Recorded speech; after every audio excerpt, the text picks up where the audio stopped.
Zaman Nabi Adam itu sudah ada syariat yang namanya puasa. Baik agama yang turun dari langit maupun agama lokal. Di agama lokal itu pun juga mengenal satu amalan dalam agama mereka yang juga disebut sebagai puasa. Mengapa demikian? Karena kelemahan manusia, siapapun orangnya, itu dua. Yang pertama adalah lapar, yang kedua ngantuk. Ya, di orang itu siapapun orangnya, kelemahannya dua. Satu, lapar, dua, ngantuk. Maka ketika seorang mampu melawan lapar, mampu melawan rasa ngantuk, dia akan menjadi orang yang sakti.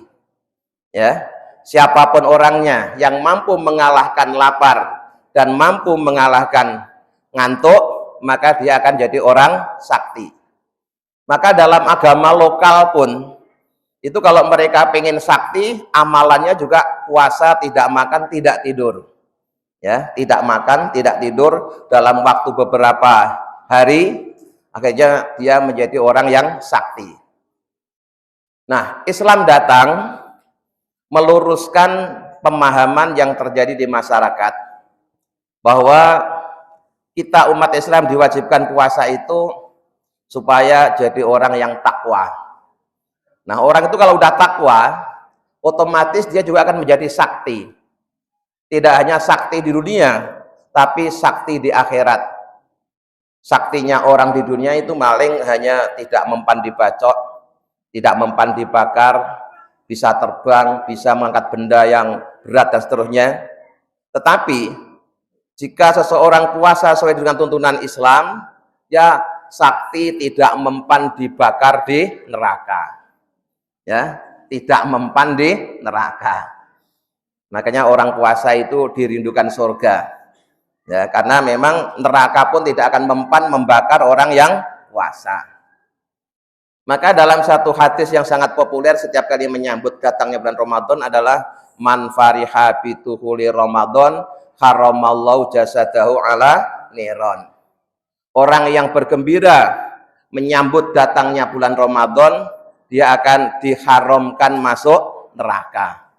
Fisiknya, jasadnya diharamkan masuk neraka. Karena kalau toh dia dimasukkan ke neraka, dia tidak akan terbakar. Karena sakti tadi, ya, saktinya tidak mempan dibakar di neraka. Nah, tentu saja yang dimaksud gembira di sini bukan sekedar lapang dada. Lapang dada itu memang bagian dari orang yang bergembira. Maka bahasa Arabnya marhaban. Ya. Marhaban itu dari kalimat rohab, yang artinya adalah tempat yang lapang atau tempat untuk mengambil bekal dan memperbaiki kendaraan. Jadi kalau ibu mau bepergian, pertama yang harus dilakukan adalah menyiapkan bekalnya. Ya, menyiapkan bekalnya. Yang kedua, ketika dalam perjalanan itu ada sesuatu yang rusak, maka sebelum melanjutkan perjalanan, dia harus memperbaiki dulu. Jangan dalam kondisi kendaraan rusak, kemudian melanjutkan perjalanan. Itu nanti akan terseok-seok perjalanannya. Maka di samping membawa bekal, ketika dalam perjalanan itu ada sesuatu yang rusak, harus diperbaiki dulu. Nah, kita ketika akan menjalani ibadah puasa, maka bekal yang harus kita siapkan apa? Adalah ilmu tentang puasa. Ya, ilmu tentang puasa. Apalagi di antara kita banyak yang puasanya itu hanya setahun sekali. Artinya dia puasa hanya di bulan Ramadan saja. Tidak terbiasa atau belum terbiasa puasa-puasa sunnah yang lainnya.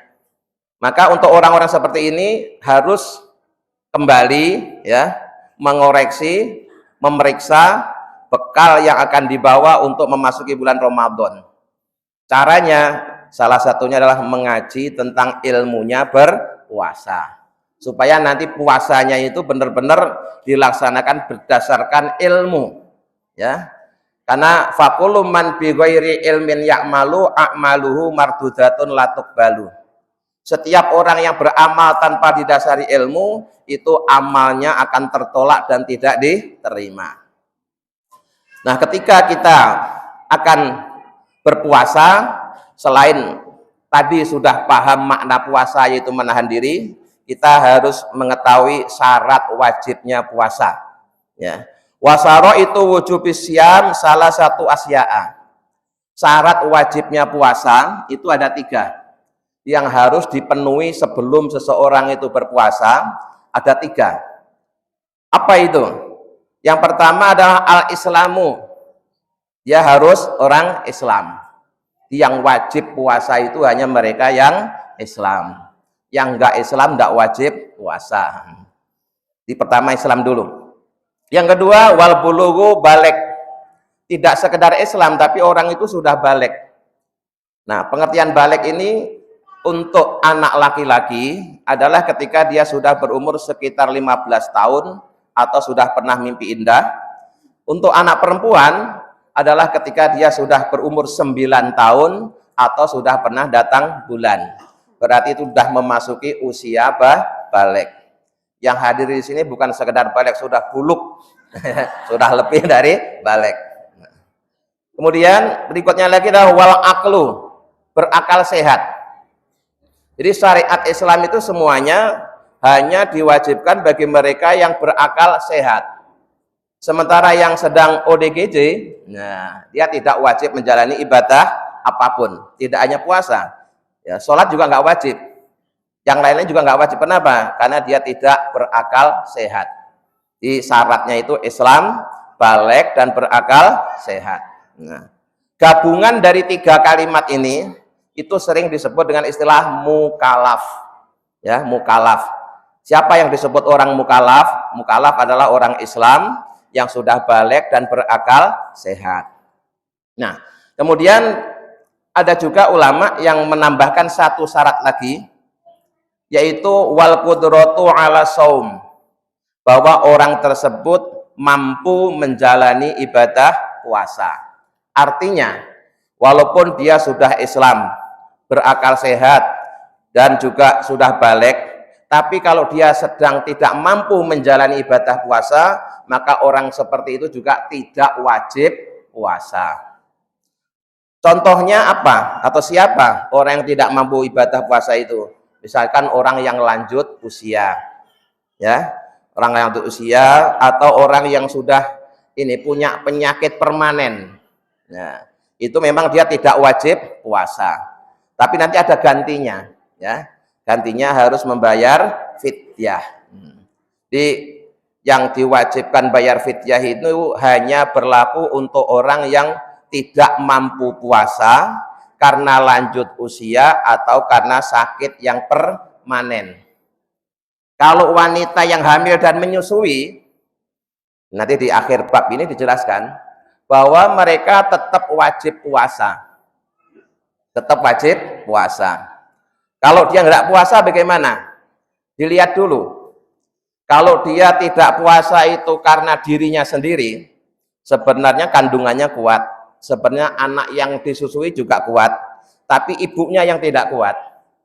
Maka yang seperti ini boleh untuk tidak puasa, tapi nanti harus mengqadha, mengganti di hari lain. Yang dimaksud hari lain itu kapan? Di saat ibu ini sudah tidak menyusui atau sudah tidak sedang hamil. Gantinya gitu ya. Gantinya kapan? Gantinya nanti kalau sudah tidak menyusui atau tidak sedang hamil. Masalahnya kalau kemudian ada seorang ibu yang setiap tahun hamil atau setiap selesai menyusui kemudian hamil lagi. Wah, itu kapan tuh nyaurnya? Nah, iya kan ya, Ramadan ini dia sedang hamil, habis hamil terus menyusui, selesai menyusui hamil lagi. Itu kapan itu puasanya? Ya nanti kalau begitu nanti selama-lamanya ya. Ya kalau misalkan dia punya anak 5 berarti kan 5 tahun plus masa menyusuinya, wah lama banget gitu. Dan nanti di bawah ada penjelasannya ya. Jadi kalau dia tidak puasa karena dirinya sendiri sedang hamil atau sedang menyusui dan dia tidak kuat, itu tetap wajib qadha.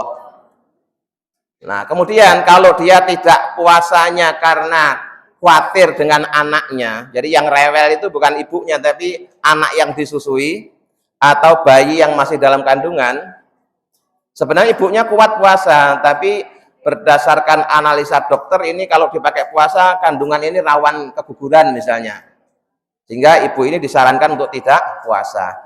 Nah, kalau alasannya seperti itu nanti malah dia harus mengqadha dan membayar fidyah, malah dua ya. Nanti di belakang ada penjelasan lagi. Nah, jadi yang dimaksud dengan qudratu ala shaum itu maksudnya orang yang sedang tidak sakit atau tidak sedang usia lanjut. Nah, di syarat wajibnya puasa ada 3, Islam, baligh, berakal sehat. Kemudian ulama yang lain menambahkan satu syarat, yaitu mampu menjalani ibadah puasa. Sekarang fardunya puasa yang harus dikerjakan pada saat puasa itu ada 4. Pertama adalah niat, ya. Pertama adalah niat, dan menurut mazhab Imam Syafi'i niat itu harus dilakukan setiap malam, ya. Jadi menurut mazhab Imam Syafi'i niat puasa Ramadan, puasa wajib itu harus diinapkan. Maksudnya diinapkan itu dilakukan di malam hari. Puasanya masih besok hari tapi malamnya sudah niat. Gitu. Maka kita punya tradisi setiap selesai sholat tarawih langsung niat bersama-sama. Nah, sebenarnya niat itu cukup di dalam hati, ya. Niat apapun, niat sholat, niat wudhu, niat puasa, itu semuanya sebenarnya cukup di dalam hati. Nah, kita selama ini diajari bahwa niat itu dilafadzkan, diucapkan, itu untuk memantapkan yang ada di dalam hati. Ya, seandainya ibu tidak mengucapkan, tidak melafadzkan, tapi hatinya sudah niat, itu sudah sah. Ya, sudah sah. Tapi akan lebih mantap jika kemudian disertai, dilafadzkan dengan lesannya. Nah, untuk puasa fardu atau Ramadan itu niatnya harus sudah ada di malam hari. Beda dengan puasa sunnah. Kalau puasa sunnah itu niatnya bisa mendadak, ya, bisa mendadak. Misalnya ya, pada hari Senin sejak habis sholat subuh sampai jam 7 ibu belum makan, belum minum, belum melakukan apa-apa yang membatalkan puasa. Terus baru ingat, oh iya hari ini kan hari Senin, mumpung belum sarapan, saya niatkan puasa sunnah hari Senin. Itu bisa dan boleh sah, ya, untuk puasa sunnah. Jadi Rasulullah Nabi Muhammad itu sering kalau misalkan pagi hari mau sarapan ternyata tidak ada yang dipakai untuk sarapan, maka kemudian Rasulullah niat puasa, itu puasa sunnah. Tapi kalau untuk puasa wajib, puasa fardu harus sudah ada niat sejak malam hari. Nah, kemudian yang kedua adalah wal imsaku anil akli wasurbi wal jima'i wa ta'ammudil qai'i. Yang kedua adalah menahan diri dari hal-hal yang membatalkan puasa. Ya, imsak. Imsak itu bahasa Arab yang artinya menahan diri dari hal-hal yang membatalkan puasa. Nah, sejak kapan seorang itu menahan diri untuk dari hal-hal yang membatalkan puasa? Yaitu sejak dimulainya waktu puasa. Artinya waktu mulai puasa itu adalah sejak masuknya waktu sholat subuh, ya. Waktu dimulainya puasa adalah ketika sudah memasuki waktu sholat subuh. Walaupun ibu niatnya habis sholat tarawih, tapi karena puasanya baru dimulai setelah subuh, maka habis sholat tarawih bapak ibu masih boleh makan, boleh minum, ya, masih boleh makan, boleh minum walaupun sudah niat. Nah, ini khusus untuk puasa, ya. Kalau untuk ibadah-ibadah yang lain itu begitu sudah niat, sudah masuk dalam ibadah, maka semua larangan sudah berlaku. Jangan kayak dalam ibadah haji, ya. Orang sudah berpakaian ihram, terus niat ihram, maka begitu sudah niat langsung berlaku larangan-larangan ihram. walaupun dia belum nyampe di mikot gitu. Tapi kalau puasa, walaupun ba'da sholat isya kita sudah niat puasa untuk besok hari, tapi ya larangan itu baru berlaku ketika memasuki waktu sholat subuh, memasuki waktu untuk berpuasa. Jadi walaupun sudah niat puasa, malam hari masih boleh makan. Nah, kenapa kok kita niatnya di awal? Itu sebenarnya untuk mempermudah kita saja. Karena seandainya niat puasa itu harus dibarengkan dengan waktu mulainya puasa, kita akan kesulitan, ya. Ya, jadi seandainya niat itu harus dimulai waktu menjelang subuh, niscaya kita akan kerepotan. Jadi sebelum subuh semuanya harus dalam kondisi bangun, kemudian niat puasa untuk hari itu kan repot. Maka syariat Islam membolehkan kita niatnya di malam hari.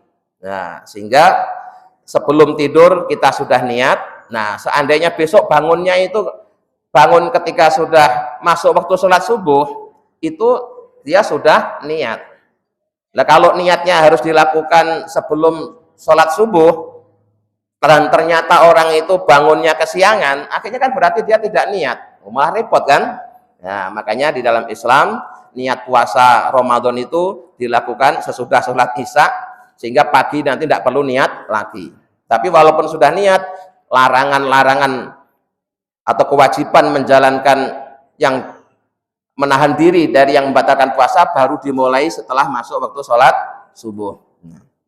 Kemudian di masjid kita, saya mentradisikan 10 menit sebelum subuh, ya 10 menit sebelum subuh, setiap Ramadan saya selalu teriak imsak, ya imsak, imsak, imsak ya ayyuhal mu'minuna rahimakumullah. Nah, padahal waktu subuhnya masih kurang 10 menit. Nah, ini apa manfaatnya? Manfaatnya adalah ketika saya teriak imsak itu sekedar untuk memberi lampu kuning, bukan lampu merah ya, lampu kuning bahwa sebentar lagi sudah masuk waktu sholat subuh. Tolong ibu-ibu, bapak-bapak yang sedang makan sahur segera diselesaikan.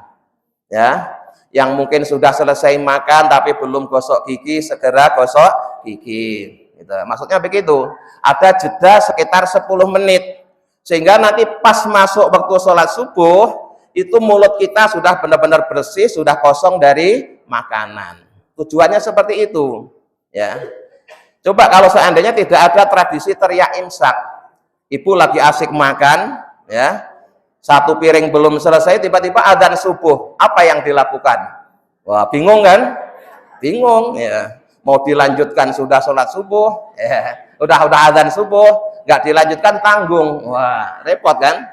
Nah, maka di Indonesia, ya, tidak hanya di sini, di Indonesia rata-rata 10 menit sebelum subuh sudah teriak imsak.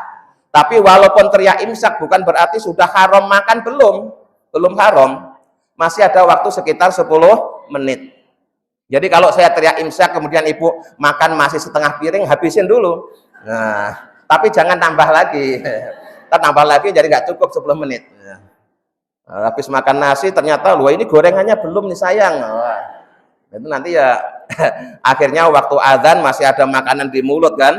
Nah, jadi sekali lagi tradisi saya teriak imsak 10 menit sebelum subuh itu bukan berarti sudah mulai puasa, belum, ya. Itu masih lampu kuning, belum lampu merah. Tapi kalau sudah adzan subuh itu sudah lampu merah. Nah, jadi saya teriak imsak supaya Bapak Ibu siap-siap. Sebentar lagi sudah subuh, ya. Yang sahurnya belum selesai segera selesaikan. Barangkali yang baru bangun tidur sehingga dia tidak sempat makan sahur, paling tidak 10 menit cukup untuk minum. Ya, minimal minum. Karena sahur itu tidak harus kenyang, ya. Ibu-ibu sahur hanya segelas air itu juga sudah dapat kesunahannya makan sahur. Nah, kemudian waladhi yuftiru fi shaimu asratu asya'a. Sesuatu yang membatalkan puasa itu ada 10. Pertama, mawasola abdan ila jaufi, masuknya sesuatu pada lubang tubuh kita, yang lubang itu ada salurannya ke perut kita. Apapun bentuknya, jika saat kita puasa, lubang-lubang tersebut kemasukan sesuatu, maka puasanya batal. Nah, walaupun hanya sekedar asap, kayak orang rokok itu kan cuma sekedar asap kan ya. Dan sebenarnya asapnya itu juga nggak masuk terus, tapi keluar lagi. Tapi tetap saja haram. Ya. Artinya tetap saja puasanya batal. Ya. Jadi masuknya sesuatu melalui lubang yang sudah ada dalam tubuh kita, mulut, hidung, telinga, kemudian kemaluan, ya. Baik yang masuk itu dalam bentuk benda padat, ya, benda cair, maupun hanya sekedar kayak kalau rokok itu apa? Asap ya. Itu pun tetap membatalkan puasa. Kemudian berikutnya lagi, kecuali kalau lupa ya. Kalau lupa itu enggak batal ya. Makan dan minum di saat puasa, jika itu terjadi benar-benar karena lupa, maka puasanya tidak batal. Tapi kalau pura-pura lupa, ya batal. Dan saya hingga saat ini seumur-umur puasa lupa itu sekali. Ya. Seumur-umur saya puasa lupa minum itu sekali. Ya. Jadi ceritanya kayak gini, ya. Dan ini kejadiannya belum lama, mungkin 2 tahun yang lalu. Kan kebiasaan saya kalau hari Jumat itu sebelum sholat Jumat dimulai kan saya baca Quran, ya. Itu kebiasaan di Ramadan maupun di luar Ramadan. Dan nanti kalau sudah selesai baca Quran itu saya masuk ke kamar situ, tuh saya di dalam itu minum. Di dalam itu minum. Nah ini nggak sadar kalau hari ini tuh hari Ramadan. Jadi pas Ramadan saya habis baca Quran 1 juz itu, terus saya ke dalam minum. Dan alhamdulillahnya itu saya baru ingat setelah habis. Nah, setelah habis 1 gelas itu saya baru sadar, oh iya, hari ini saya kan puasa, alhamdulillah. Satu-satunya lupa yang bikin alhamdulillah itu kan lupa di saat puasa kita minum atau makan. Coba kalau saya baru ngicipi gini terus saya sadar, oh sedang puasa, kan menyesal ya. Jadi lupa yang harus disyukuri itu ya. Lupa yang harus disyukuri adalah lupa makan, lupa minum di saat puasa. Kalau benar-benar lupa tidak batal, ya. Kalau benar-benar lupa, tapi kalau pura-pura lupa, nah itu kan Allah Maha tahu, ya, batal. Nah, kemudian wal qai'u amdan, muntah yang disengaja atau sengaja muntah, itu juga membatalkan puasa. Ya. Artinya muntah yang disengaja itu muntah yang diupayakan, misalkan dengan memasukkan jari atau apa ke dalam tenggorokannya sehingga dia muntah, nah itu yang membatalkan puasa. Tapi kalau muntahnya karena mabuk kendaraan, karena mencium bau yang tidak disukai kemudian muntah, itu ya enggak batal.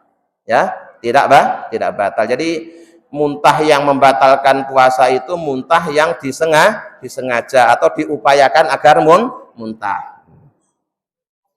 Nah, berikutnya, yang ini barangkali agak aneh ya. Wal wat'u amdan fil farji, sengaja melakukan hubungan suami istri. Sengaja itu yang batal. Kalau nggak sengaja nggak batal. Tapi pertanyaannya, kira-kira apa ya ada ya? Orang melakukan hubungan suami istri terus tidak sengaja. Loh, mungkin aja lah. Mungkin terjadi itu. Ya. Mungkin terjadi. Misalnya orang itu baru masuk Islam. Nah, mungkin kan ya, ada orang baru masuk Islam. Ya. Kemudian dia belum ngaji tentang apa yang membatalkan puasa. Dia taunya bahwa orang puasa itu hanya nggak boleh makan, nggak boleh minum. Kebetulan dia juga pengantin baru. Wah. Terus kebetulan lagi dia hidupnya itu jauh dari rumahnya ustadz, jauh dari rumahnya kiai, di pedalaman Kalimantan apa Papua sana. Mungkin saja ya. Sehingga walaupun dia puasa di siang hari melakukan hubungan suami istri dengan sengaja. Kalau memang karena faktornya seperti itu ya nggak batal karena dia nggak ngerti atau belum ngerti. Nah, tapi kalau kita kan udah dari dulu Islam, kemudian tinggal di masyarakat yang semuanya sudah Islam, sudah tahu apa yang dilarang dalam ibadah puasa. Tapi kalau benar-benar karena lupa itu enggak batal, ya. Yang batal itu karena sengaja. Nah, bahkan pelanggaran, ya, pelanggaran melakukan perbuatan yang membatalkan puasa dalam bentuk hubungan suami istri di siang hari bulan Ramadan itu tidak sekedar puasanya batal, tapi ada sanksinya. Ya, ada sanksinya. Sanksinya apa?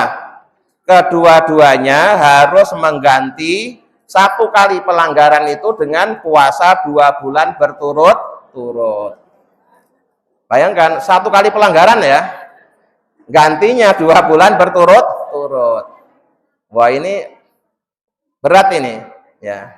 Nah, sementara di masyarakat kita, terutama Jawa, itu ada tradisi bulan Ruah atau bulan Sya'ban, bulan sebelum Ramadan, itu banyak orang nikahin anaknya. Ya kan? Bulan-bulan saat ini itu loh, itu termasuk bulan yang untuk orang Jawa banyak nikahin anaknya. Nah, maka Pak Kiai saya dulu berfatwa, ini fatwa pribadi beliau, dia menghukumi makruh nikahin anak di bulan Sya'ban itu makruh. Kenapa? Karena nanti pas masuk bulan Ramadan dia masih bulan madu. Nah, masih hot-hotnya. Nah, dikhawatirkan ya, nanti tidak mampu menahan diri dia melakukan pelanggaran di bulan Ramadan. Itu Pak Yai saya alasannya seperti itu, tapi itu fatwa pribadi ya, fatwa pribadi. Bukan fatwa ijma, bukan. Jadi orang yang melakukan hubungan suami istri di siang hari bulan Ramadan dengan sengaja bukan sekedar batal puasanya, maka di samping nanti harus mengqadha, ya, satu kali pelanggaran itu dia harus membayar dendanya puasa 2 bulan berturut-turut. Nanti di belakang ada. Bahkan sebelum puasa berturut itu kalau dulu masih ada zaman perbudakan, dia harus memerdekakan seorang budak wanita. Nah, karena sudah tidak ada perbudakan, maka harus mengganti dengan puasa 2 bulan berturut-turut. Maksudnya 2 bulan berturut-turut itu gini loh, Bu. Misalkan 2 bulan berturut-turut, kebetulan 1 bulannya 30 hari. Berarti dia harus puasa selama 60 hari secara berurutan. Kalau dia sudah dapat 55 kemudian batal sehari, harus ngulang dari awal. Oh, repot sakit ya. Repot sekali. Nah, repot sekali. Nah, tapi di zaman Nabi itu pernah terjadi, ya. Di zaman Nabi pernah terjadi, jadi seorang anak muda pengantin baru, dia melakukan hubungan suami istri di siang hari di bulan Ramadan. Akhirnya dia mendatangi Rasulullah melaporkan hal tersebut. Oleh Rasulullah disuruh memerdekakan budak. Dia bilang saya nggak mampu. Kemudian disuruh puasa 2 bulan. Jawabnya apa? Puasa 1 hari aja udah batal, apalagi 2 bulan. Sudah, sekarang gantinya memberi makan 60 fakir miskin, 1 orang 1 mud. Dia bilang saya itu orang miskin ya Rasul. Nggak bisa ngasih makan 60 orang. Kayaknya Rasulullah bilang, ya udah dari 60 orang itu cari siapa yang paling miskin. 1 aja. Dia mikir gitu. Kayaknya kalau dipikir kita satu kampung sini orang yang paling miskin itu ya saya. Ya udah, kayak Rasulullah dengan tersenyum mengambil kurma dikasihkan ke suaminya itu, terus ini kasihkan ke istrimu gitu. Ya, artinya dia tidak didenda dengan memerdekakan budak, puasa 2 bulan berturut-turut atau memberi makan 60 fakir miskin, tapi cukup memberi makan kepada 1 orang. Itu kemudahan yang diberikan oleh Rasulullah. Nah, kemudian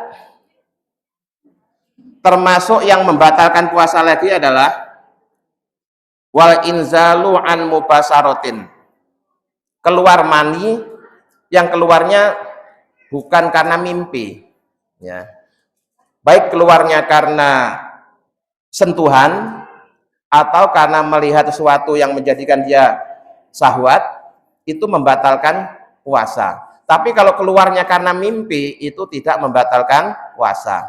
Jadi misalkan seseorang sedang puasa, tidur di siang hari, mimpi keluar sperma, dan ternyata keluar betulan, apakah puasanya batal? Jawabannya tidak. Kalau keluarnya karena mimpi di luar kendali kita. Tapi kalau keluarnya ini karena faktor yang lain, apalagi ada unsur kesengajaan, maka yang dengan ini membatalkan puasa. Nah, berikutnya lagi yang membatalkan puasa ada wal haidu, haid. Ya, haid. Jadi misalnya ibu hari ini puasa, terus kemudian sampai nanti sore masih aman. Habis sholat asar, ya, habis sholat asar, haidnya datang, maka puasanya hari ini batal. Sayang apa sayang? Biasanya ibu kalau begitu itu syukur apa sedih itu? Tinggal berapa jam lagi kan sudah maghrib, ya, tinggal 1 jam lagi sudah maghrib, tapi keduluan kedatangan haid. Ya ada yang seneng kan, temennya belum buka dia udah buka. Ya.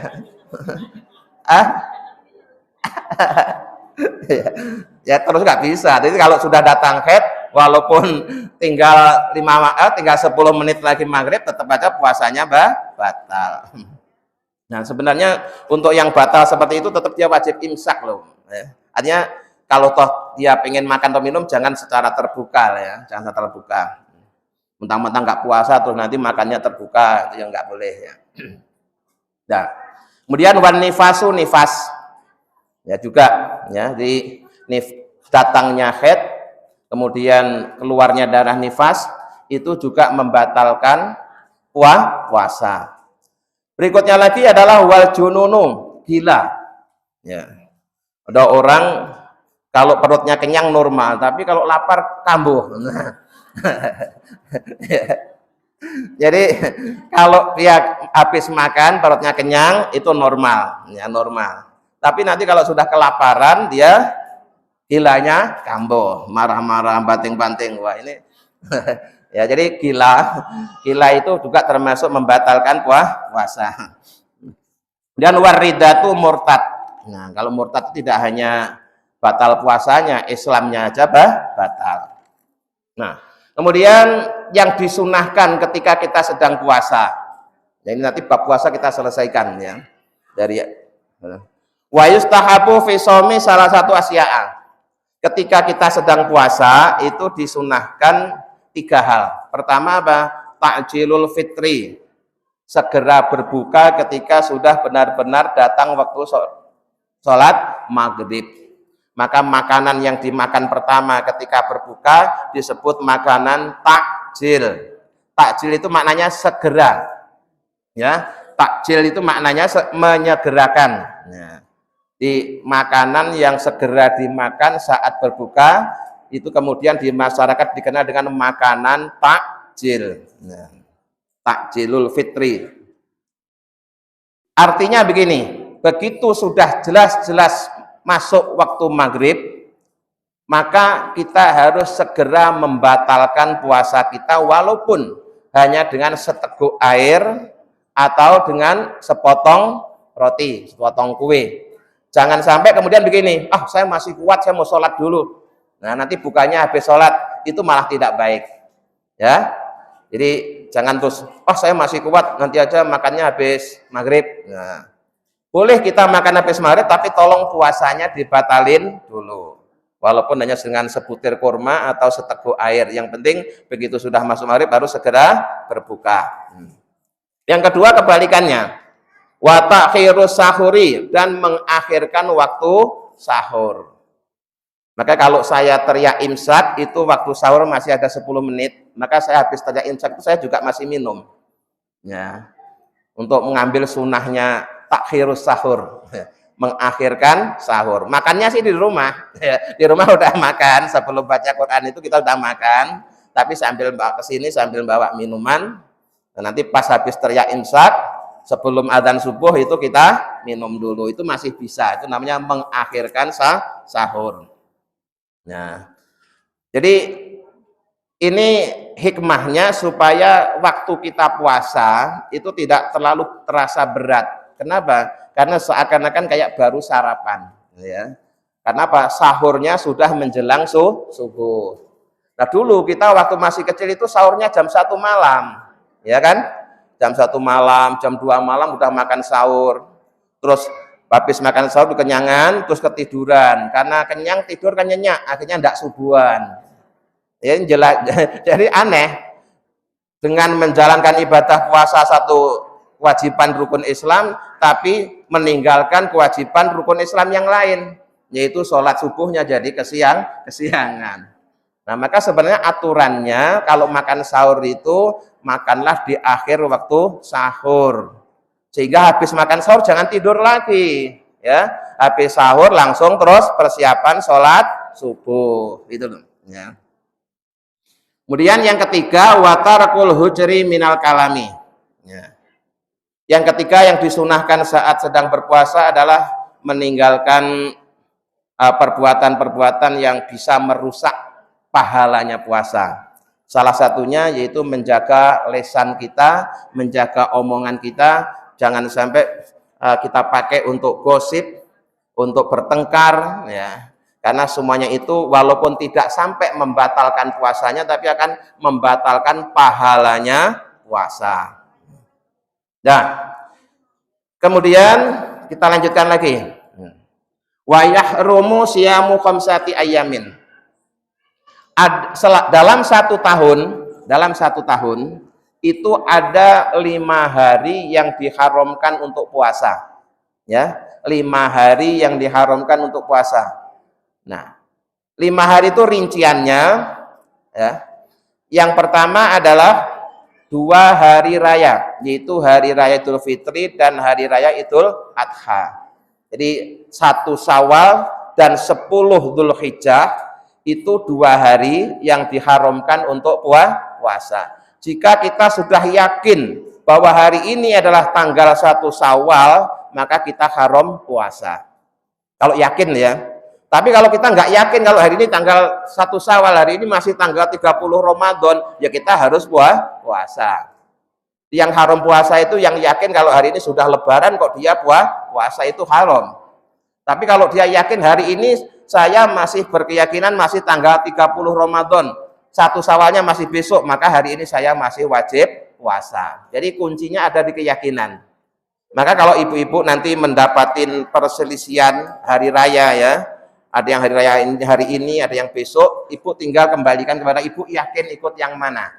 Ya, ibu yakin ikut yang mana. Kalau yakin ikut yang besok, hari ini masih wajib puasa. Tapi kalau yakin hari ini sudah lebaran kok ibu nekat puasa, ya malah haram. Nah, gimana kalau hari ini saya nggak puasa tapi sholatnya esok? Nah, itu aneh lagi itu malah.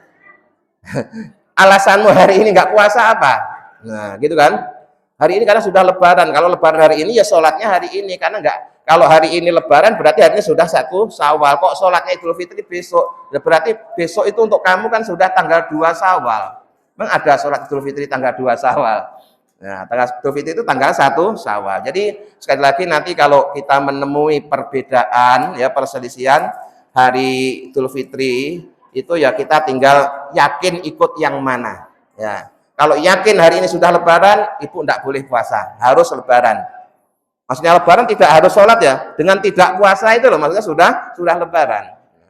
Tapi kalau yakin lebaran saya masih besok, hari ini saya masih wajib puasa. Begitu saja ringkasnya. Nah, kemudian wa ayyamut tasriki, yaitu hari-hari tasrik tanggal 11, 12, 13 Dzulhijjah. Ini juga diharamkan untuk puasa. Jadi totalnya ada 5 hari. 1 Syawal, 10 Dzulhijjah, dan 11, 12, 13 Dzulhijjah.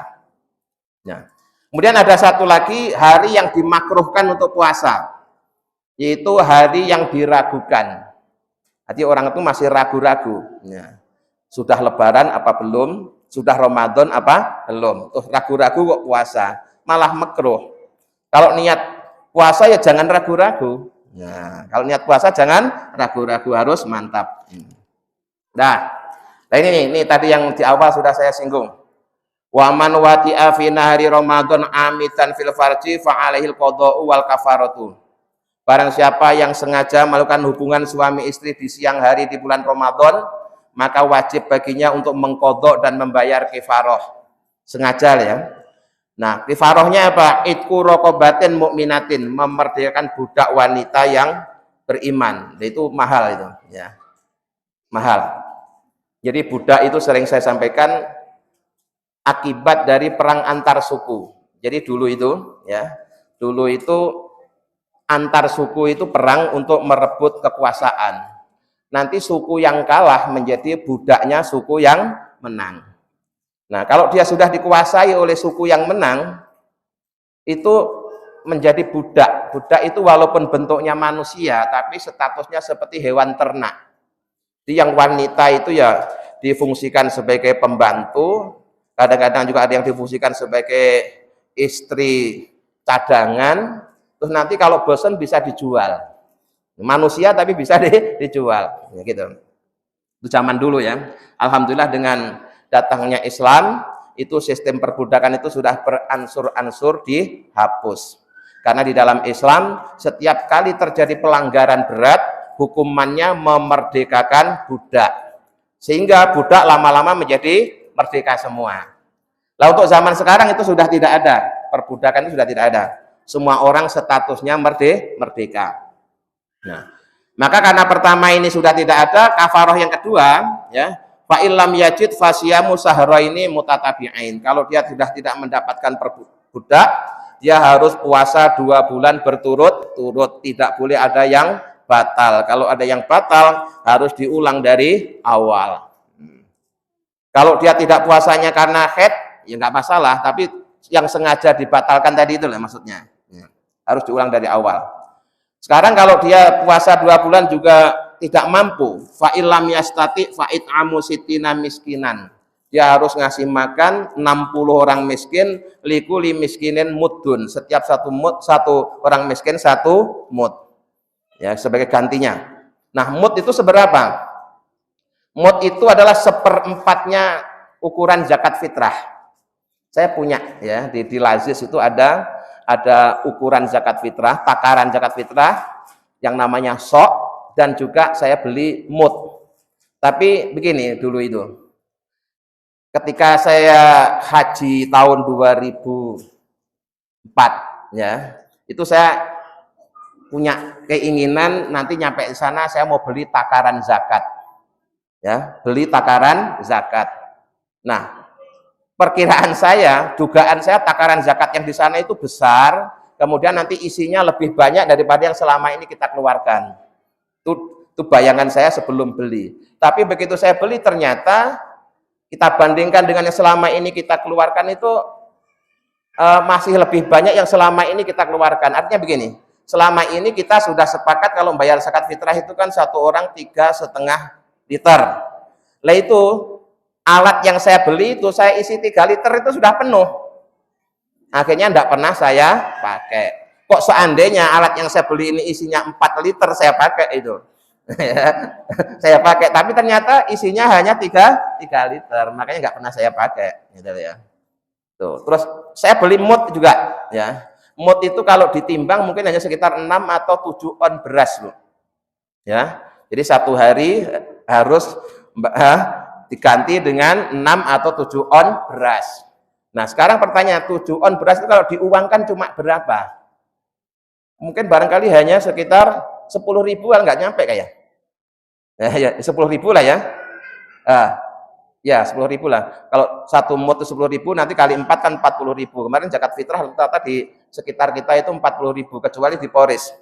Ya, di Polres kemarin kita sudah tetapkan zakat fitrahnya 50 ribu. Ya, kalau ada yang lebihannya itu yang untuk dirupakan dalam bentuk sembako. Nah, tapi supaya panitianya mudah menerima uang, nggak perlu harus nyediain uang 10 ribuan yang banyak untuk kembalian. Kita sepakati kemarin 1 orang zakat fitrahnya 50 ribu. Jadi sebenarnya 1 mud itu hanya nilainya sekitar 10 ribu. 10 ribu kali 6 kan cuma 60 ribu kan. Kali 6, kali 60 ya. Kali 60 kan cuma berapa? 600 ya. Nah, ini sedikit sekali itu kalau 6 itu 2 bulan ya, 2 bulan. Tapi begini, yang ini alasan saya kenapa di lazis kita selama ini kalau bayar mut kok fidyah kok sekitar 20 sampai 25 itu gini. Ibu kalau seandainya dikasih makan hanya beras 6 on, terus ibu masak, kira-kira dimakan apa tidak? Nggak boleh pakai lauk. nggak dimakan kan? Ya, umumnya kita kalau nasi beras itu pasti ada lauknya. Makanya kemudian lazis kita ambil kebijakan, ya kalau bayar zakat, bayar fidyah jangan hanya 10.000 lah, kita kasih tambahannya. Untuk apa? Untuk lauknya, gitu aja. Untuk lauknya maka kita tetapkan sekitar 20 sampai 25. Nah, itu untuk ukuran fidyah di Masjid Al-Furqon, khusus di sini ya. Kalau di tempat lain mungkin lebih murah lagi. Kalau di kampung itu malah cuma berapa itu? 7.000 apa berapa gitu kan. Ya, jadi memang itu sifatnya sesuai dengan lingkungan di mana dia berada. Nah, kita yang di kota ini kan rata-rata beras 1 liter hari ini yang bagus harganya berapa, Bu? Lebih dari 10.000 kan ya? Ya. Jadi makanya kemarin perkiraannya Majelis Ulama Indonesia itu ya kisarannya sekitar 40.000. Terus kita tidak hanya 40.000 tapi sampai 50.000. Nah, jadi itu. Kalau nggak mampu puasa 2 bulan berturut-turut, dia ngasih makan 60 fakir miskin, setiap 1 orang 1 mud. Nah, walaupun demikian, apakah berarti kita harus nyari ngumpulin 60 fakir miskin gitu? Ya tidak. Ya, yang penting 60 mudnya ini ya. Seandainya 60 mud itu diberikan kepada 2 fakir miskin juga sudah sah. Ya, kalau harus nyari 60 fakir miskin kan susah lagi kita nyari orangnya. Ya. Makanya untuk membayar fidyah ini ya yang kita jadikan ukuran bukan 60 orangnya tapi 60 mudnya. Ya, 60 mudnya. Dan nanti 60 mud itu bisa kita berikan hanya kepada 2 orang atau 3 orang gitu. Nah, selanjutnya masih ada waktu. Waman mata wa ali syamun min ramadhana ut'ima anhu likulli yaumin mudun. Nah, ini. Kalau ada orang meninggal dunia dan dia masih punya hutang puasa. Ya. Ada orang meninggal dunia misalkan gini. Fulan sakit. Ya. Kemudian masuk di bulan Ramadan. Karena sakitnya tidak begitu parah, dia masih mampu untuk berpuasa. Ya, dia walaupun sakit tapi tetap berpuasa. Dapat 1 minggu sakitnya semakin parah kemudian meninggal dunia. Sementara dia tidak puasa berapa hari selama hidupnya itu misalkan. Oh, dia jarak antara dia matinya misalkan tanggal 10 Ramadan, dia puasa hanya 7 hari. Yang 3 hari dia tidak puasa karena sakitnya sudah parah, gitu. Berarti kan dia punya hutang 3 hari. Ya, punya hutang 3 hari. Nah, yang 3 hari ini dibayar 1 harinya 1 mud. Nah, atau begini, ya, orang itu pernah punya hutang puasa 1 bulan, belum sampai di sahur sudah keburu mati. Maka berarti orang itu punya hutang puasa 1 bulan, 1 harinya 1 mud, berarti dia harus bayar fidyah sebanyak 30 mud. Nah. Enggak kodok, Pak. Ya enggak, orang dah mati ya dikodok gimana sih? Jadi ini yang hanya bayar fidyah itu pertama orang punya hutang puasa, belum disaur sudah mati. Nah, berikutnya lagi. Wasaihu in ajaza ani saumi yuftiru wa yut'imu min an kulli mudin an kulli yaumin mudan. Begitu juga untuk orang yang lanjut usia. Lanjut usia yang sudah tidak mampu untuk berpuasa, itu dia boleh tidak puasa, tapi dia juga harus mengganti setiap 1 hari 1 mud. Ya, jadi yang hanya bayar fidyah itu 1, orang punya hutang puasa belum nyaur sudah mati, ya. Yang kedua, orang lanjut usia tidak mampu puasa, maka dia puasanya diganti dengan bayar fidyah 1 hari 1 mud. Nah, sekarang yang ini, yang penting ini. Wal hamilu wal murdi'u. Sedangkan wanita yang hamil atau menyusui in khafata ala anfusihima aftarata wa alaihimal qadha. Jika dia tidak puasa karena mengkhawatirkan dirinya sendiri, jadi bukan kandungannya yang dikhawatirkan, bukan anaknya yang disusui yang dikhawatirkan, tapi memang ibunya yang tidak kuat, maka dia boleh tidak puasa, dan nanti kalau sudah tidak hamil atau sudah tidak menyusui, dia harus mengqadha. Nah, masalahnya ketika mau mengqadha dia hamil lagi. Ya, repotnya itu kan ya. Terus setiap kali mau mengqadha pas hamil lagi. Tidak hamil tapi pas menyusui. Wah, repot kan gitu. Terus kapan tuh nyaurnya? Nah, enggak lah. Paling-paling kan kalau ibu-ibu sekarang kan anaknya cuma sedikit. Ya, masih ada waktu nanti. Wa in khafata ala aulatihima aftarata wa alaihimal qadha wal kafarah. Kalau ibu yang hamil atau menyusui tadi dia tidak puasa karena mengkhawatirkan anaknya, ya, mengkhawatirkan anaknya, maka dia boleh tidak puasa tapi harus mengqadha dan bayar kafaroh. Nah, kafarohnya apa? An kulli yaumin muddun. Setiap satu hari satu mud tadi itu. Kalau di kita tetapkan sekitar Rp20.000 untuk sekali makan plus lauknya. Nah, wal maridu wal musafiru safaron tawilan yuftirani wa yaqdiyani. Sedangkan orang yang sedang sakit ya, atau orang yang sedang pergian jauh kemudian dia tidak puasa, maka kewajibannya nanti adalah hanya sekedar mengqadha saja. Ya, mengqadha saja. Nah, untuk yang sakit kapan mengqadhanya? Kalau sudah sembuh. Ya. Misalkan pas Ramadan ini dia pas sakit. Awalnya sih dia nggak sakit, masih kuat puasa 20 hari. Kemudian 10 hari terakhir dia sakit, berarti tidak puasa. Tapi dia habis Lebaran masih hidup dan sehat lagi. Berarti dia punya hutang puasa 10 hari harus segera diqadha. Kemudian yang kedua, bepergian jauh. Ya. Bepergian jauh di dalam fikih memang menjadi alasan dibolehkannya untuk tidak puasa, tapi tetap ada kewajiban untuk mengqadha. Tapi itu bukan keharusan, itu pilihan. Kalau saya sendiri, walaupun pergi jauh di saat puasa, saya lebih milih puasa daripada membatalkan puasa kemudian nanti wajib mengqadha. Kenapa? Karena biasanya mengqadha itu berat. Ya, mengqadha itu rasanya lebih berat. Yang kedua, bepergian di zaman sekarang walaupun jauh itu tidak terasa berat. Kalau zaman dulu orang naik onta, ya berat sekali, capek. Dan sekarang naik pesawat, ya, ke bandara naik mobil, nyampe bandara naik pesawat, tidur, nyampe Surabaya bangun, itu kan enak. Kalau saya walaupun pergi jauh lebih memilih tetap puasa, karena ya tadi daripada nanti nggak puasa terus mengqadhanya terasa berat. Tapi seandainya ibu milih tidak puasa ya boleh-boleh saja, diizinkan, walaupun bepergiannya tidak membuat masyaqat, ya, tidak membuat dia keberatan, karena kendaraan di zaman sekarang sudah semakin mudah. Nah, iya. Ini ada permintaan supaya ditambah juga tentang tata tertib sholat berjamaah,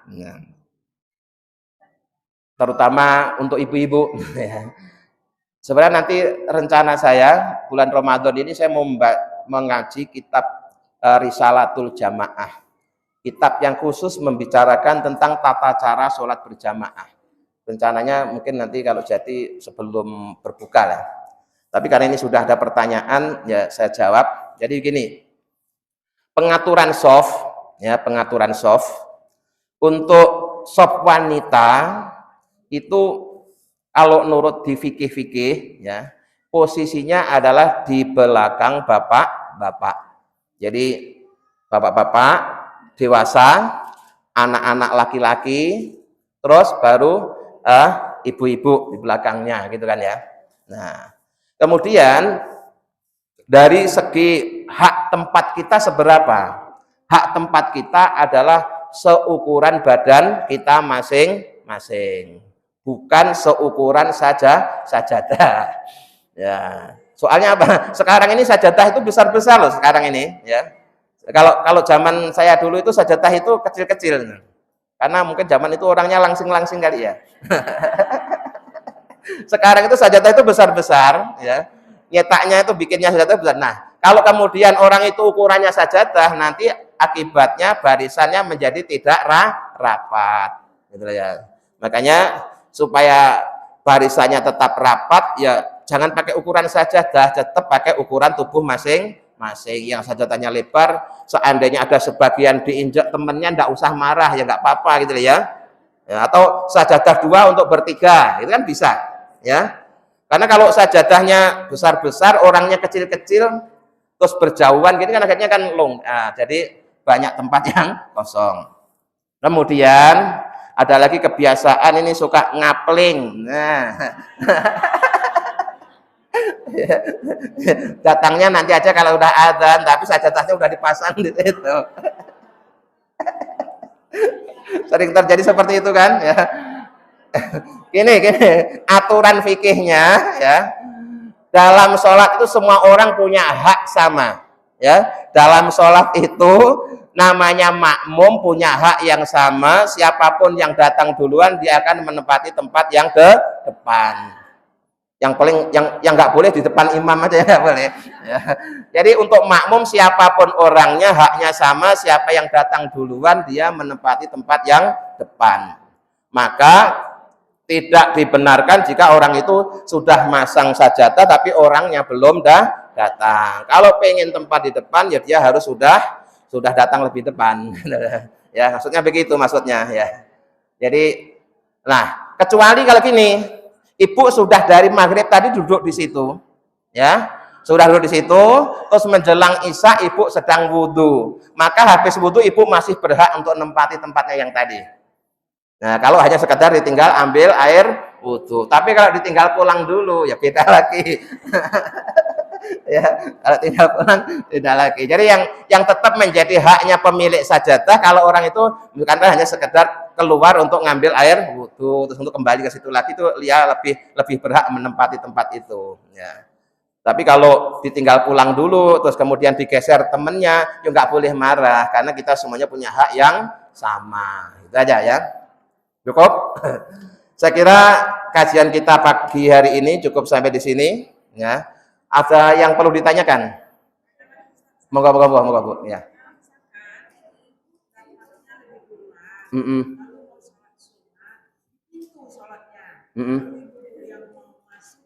Oh iya. Nah, nanti kita jelasin di awal Ramadan. Ditolong yang datang duluan itu menempati tempat yang depan, jangan ngambil di depan pintu. Itu dari dulu Bu, tidak hanya ibu-ibu, bapak-bapak juga. Datang duluan ngambil tempat di dekat pintu. Kenapa dekat pintu? Supaya nanti pulangnya lebih duluan. Nah, tapi resikonya yang datang belakang, padahal di depannya kan masih kosong. Itu kalau harus ke depan harus ngelangkai pundak. Ngelangkai pundak kan nggak boleh sebenarnya. Makanya supaya tidak dilangkai pundaknya, yang datang duluan langsung menempati tempat yang depan. Gitu aja lah.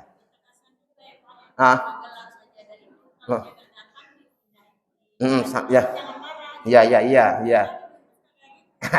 Ya nggak apa-apa. Nanti kita nanti di awal Ramadan hal-hal seperti itu kita ingatkan ya. Ini cuma teknik aja, tanda tertib ya. Jadi dua hal yang satu prinsip. Cukup, Bu? Ya. Jadi itu tadi hal-hal yang terkait dengan puasa. Jadi sekali lagi ya, yang bisa diganti hanya dengan fidyah saja itu hanya dua.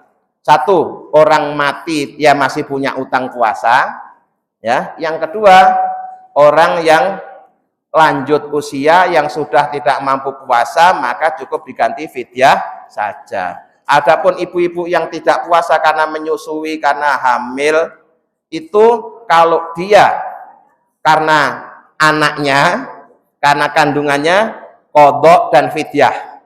Qadha dan fidyah. Kalau karena dirinya saja, qadha saja. Jadi tidak ada kemudian fatwa nggak usah kodok, fidyah saja itu enggak ada. Yang fidyah saja itu hanya berlaku untuk yang mati punya utang puasa atau yang lanjut usia yang sudah tidak mampu untuk berpuasa. Cukup? Baik, kalau cukup kita tutup dengan doa. Mudah-mudahan kita semua diberikan kesehatan lahir batin, diberikan umur sampai ke bulan Ramadan, bisa ibadah dengan istiqomah, puncaknya husnul khotimah. Al-Fatihah. A'udzubillahi minasyaitonirrajim. Bismillahirrahmanirrahim. Alhamdulillahirabbil alamin arrahmanirrahim maliki yaumiddin. Iyyaka na'budu wa iyyaka nasta'in ihdinas siratal mustaqim siratal ladzina an'amta 'alaihim ghairil maghdubi 'alaihim waladdallin. Amin. Allahumma sholli ala sayyidina Muhammad wa sayyidina Muhammad alhamdulillahirabbil alamin. Allahumma inna nas'aluka imanan da'ima wa yaqinan shadiqa wa qalban khashi'a wa lisanan dzakira wa rizqan halalan wa ilman nafi'an dan sholihah. Rabbana atina fid dunya hasanah wa fil akhirati hasanah wa qina adzabannar. Subhana rabbika rabbil izzati amma yasifun wa salamun alal mursalin alhamdulillahirabbil alamin. Assalamualaikum warahmatullahi wabarakatuh.